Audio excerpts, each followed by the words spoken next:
नमस्कार मित्रांनो, स्वागत आहे तुमचं अमोघ चॅनलवर, जिथे आपण जाणून घेतो ग्रहांच्या हालचालींचं खरं विज्ञान आणि त्यांचा आपल्या जीवनावर होणारा प्रभाव. मागच्या भागात आपण बुध आणि शुक्र वक्री असताना काय घडतं हे पाहिलं. आज बोलूया दोन शक्तिशाली ग्रहांविषयी, जे आयुष्यात ऊर्जा आणि ज्ञान ठरवतात, मंगळ आणि गुरु. मंगळ, ऊर्जा, क्रिया आणि रागाचा सेनापती. मंगळ साधारण 2 वर्षांनी एकदा वक्री होतो आणि 60 ते 80 दिवस वक्री राहतो.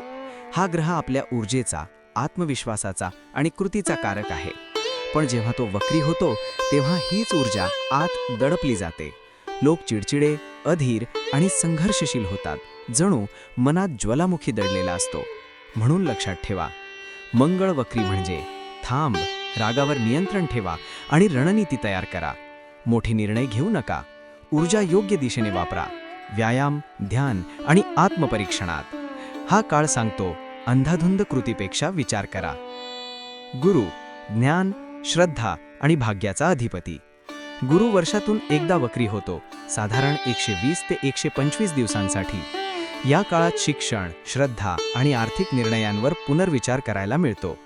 ज्या गोष्टी आपण आधी सोडून दिल्या त्या पुन्हा येतात आणि सांगतात की यातून अजून काही शिकायचं आहे.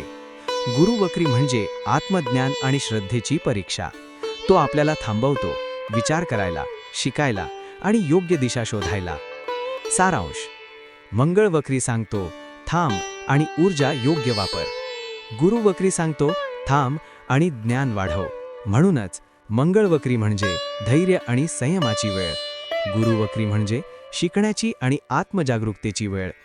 तर मित्रांनो, हा होता वक्री ग्रहांचे प्रभाव मालिकेचा 3रा भाग, मंगळ आणि गुरु विशेष. पुढच्या भागात भेटूया फक्त अमोघ चॅनलवर.